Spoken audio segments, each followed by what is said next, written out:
President Rodrigo Duterte officially ordered the disestablishment of the Pasig River Rehabilitation Commission or PRRC through Executive Order 93. Prior to the release of the EO, the authorities previously held by PRRC were already transferred to the Department of Environment and Natural Resources or DENR and the Manila Bay Task Force. DENR will be in charge of enforcing laws relevant to the rehabilitation of the Pasig River, while the Manila Bay Task Force is mandated to harness the Pasig River's potential for transportation, recreation, and tourism. Duterte first brought up the idea of dissolving the PRRC in September, saying the river is uncleanable. In response, the PRRC management said it respects the President's decision and vows to abide by the order immediately and to cooperate with concerned agencies for the proper turnover of functions, assets, liabilities, and obligations in relation to its operations. PRRC was established in 1999 under then President Joseph Estrada for the purpose of rehabilitating Pasig River that connects Laguna de Bay and the Manila Bay and traverses Metro Manila.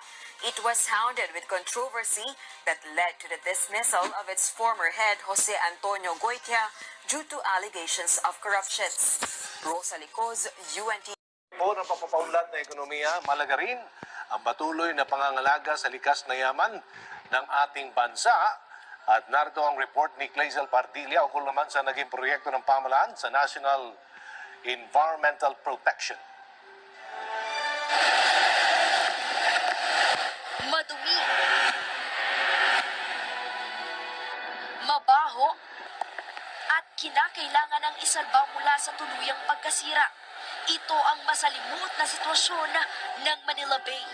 Dahil dito, pagpasok ng 2019, mismong si Pangulong Rodrigo Duterte na ang nag-utos na linisin ang naturang luok. You start cleaning the Manila Bay and it will be, they will start sa mga esterong konektado sa Manila Bay.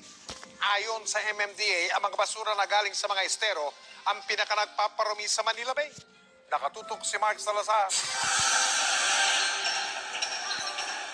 Parang wala ng basura bagamat maitim pa rin ang tubig ng Estero de Binondo. Ang mga basura kasi ay nasa ilalim lahat kasama ng burak. Dahil ho, tag-init, hindi pa ho natin nakikita yung dami ng basura. Bubulagain ho tayo niyan kapag pumasok na ho yung tag-ulan. Mabibigla ho ang Manila Bay sa dami ho ng basura. Sa ilang bahagi ng creek, meron pa ring lumulutang na basura.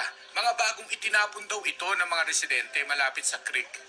Sinasala sa mga pumping station ang mga basura pero ang coliform bacteria sa tubig dadaloy papuntang major waterways gaya ng Pasig River at lalabas din ng Manila Bay.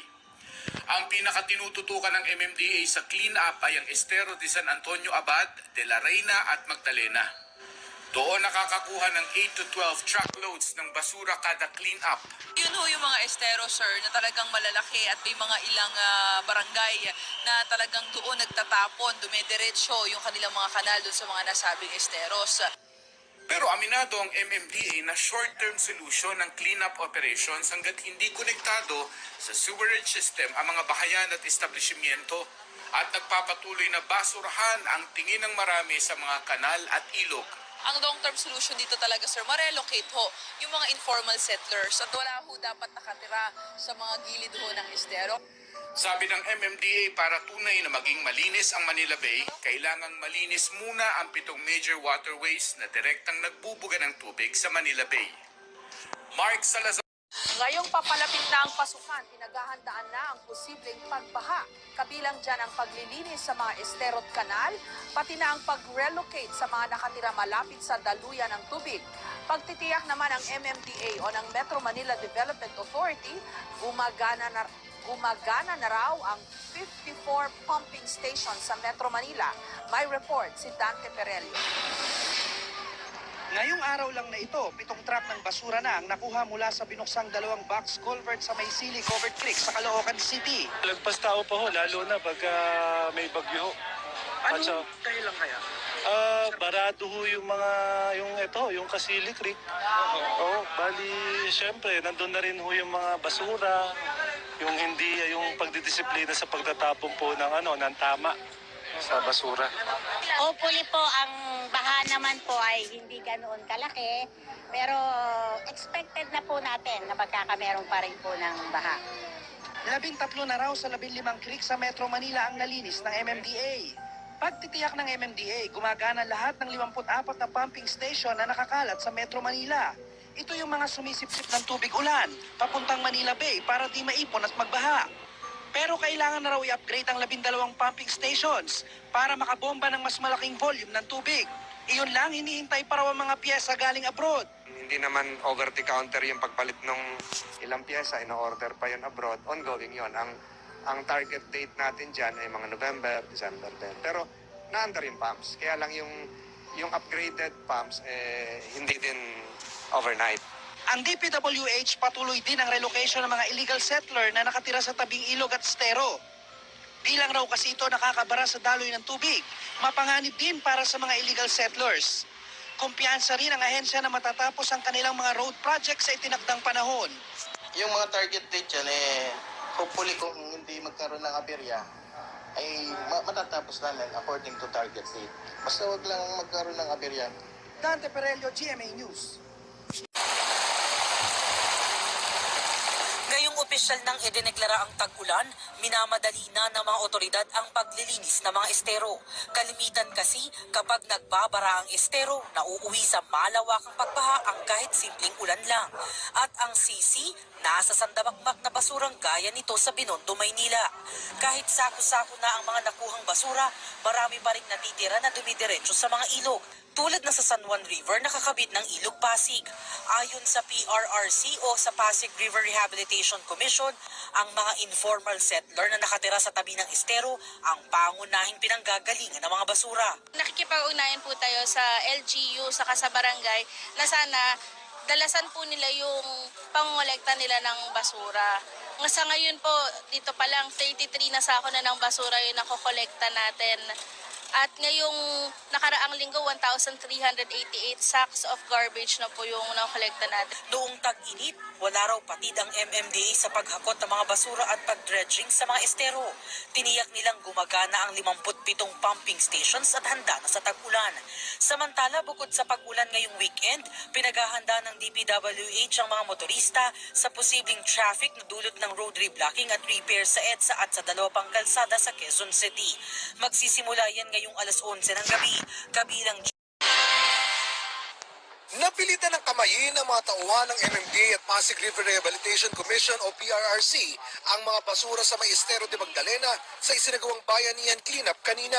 Marami kasi sa mga basura nanuot na sa mga ilalim ng mga nakatirik na bahay sa lugar. Sige lang sila sa paghakot kahit di na makita kung ano ang hinahalukay sa itim ng tubig. Mahirap po ata yung mga basura sa kahoy kasi nakaano sa mga putik na nakalubog na. Kaya ganito, dinadakot na lang po namin, nakatak-atak po namin. Nakadikit na po sir, mayroon pong kamay niya. Eh, marami pong bubog. Samot-saring kalat ang mga nahakot mula sa mga produktong plastik, styro, gulong at kung ano-ano pa. May mga makina sana gaya ng backhoe ang MMDA, pero dahil nakaharang na sa may gitna mismo ng estero ang mga bahay sa lugar, hindi ito makapasok. Kung ipipilit natin ipasok dito yung backhoe, kahit may floater yan, tatamaan yung mga bahay. Kawawa naman. Ang kailangan daw talaga, tuluyan ng mai-relocate ang mga nakatira sa lugar. Ayon sa lokal na pamahalaan ng Manila, matagal na nilang balak ito. Yun nga lang, yung receiving LGUs, may hinihinging kondisyon na rin. Medyo nire-enforce pa nung memorandum circular na nilabas ng DILG na dapat nag-enter into a MOA o Memorandum of Understanding yung sending LGU, halimbawa Manila, doon sa receiving LGU. Sa kuha ng drone ng Pasig River Rehabilitation Commission, makikita ang kapal at dami ng basura sa Estero de Binondo sa Maynila. Isa lang ang Estero de Binondo sa higit 200 estero sa Metro Manila na nakakonekta sa mga ilog patungong Manila Bay. Kaya mula sa Manila Bay, kanina bumaba na sa mga ilog at estero ang malawakang paglilinis ng pamahalaan at mga volunteer. Pinuntahan ng mga opisyal ng DNR, DILG at MMDA ang Estero de Magdalena na pinuna noon dahil sa gabundok na basura dito. we are cleaning the esteros because of the basura muna. Then later on, yung coliform level ng esteros. Dumalo rin sina Secretary Roy Cimatu sa signing of commitment ng mga opisyal ng barangay sa pagpapanumbalik ng ganda at linis ng Tulyahan Tinajeros River System. Target ng pamahalaan ang maibalik ang dating lalim ng ilog para maiwasan na rin ang mga pagbaha dulot ng basura. Dati, dinadaanan ng bangkayan. Ngayon, wala na. So, ibalik natin yung lalim. Ayon sa DILG, aabot na sa 1.2 milyong kilo ng basura ang nakuha ng mga barangay at volunteers sa mga ilog at estero sa Metro Manila sa nakalipas na 3 linggo. Tuloy-tuloy ito, malaking tulong ito para sigurado malinis natin. Yan ang simula nung, yan talaga yung problema eh. Yung dumi na pupunta sa estero. Nagpaalala rin ng DILG sa mga opisyal ng barangay na may karampatang parusa sa mga hindi makikiisa sa lingguhang cleanup. Bianca Dava, ABS-CBN News.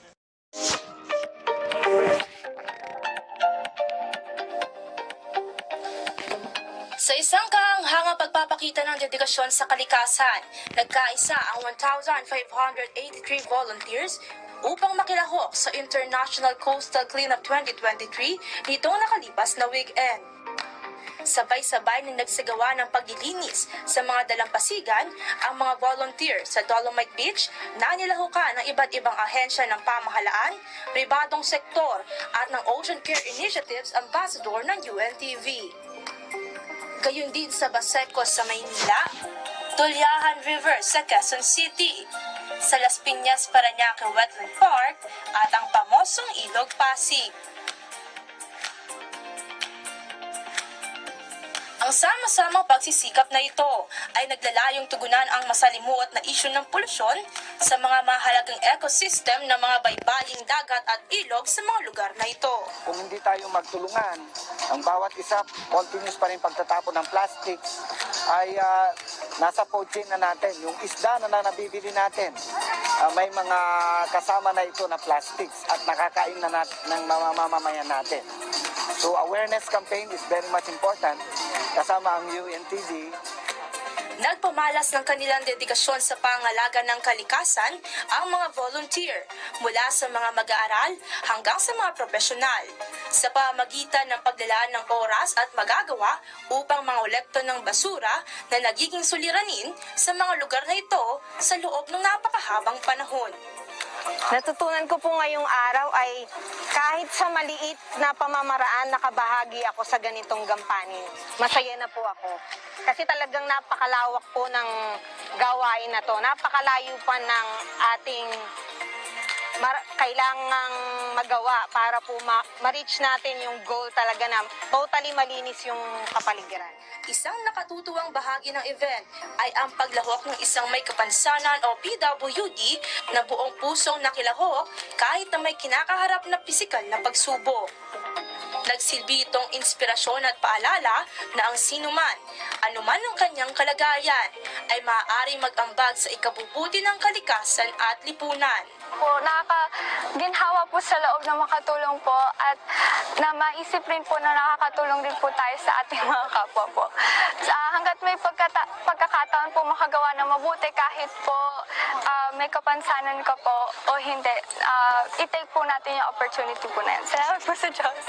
Sa kabuuan, nakakolekta ng mahigit 12 toneladang basura ang OCI mula sa mahigit 130,000 piraso ng basura.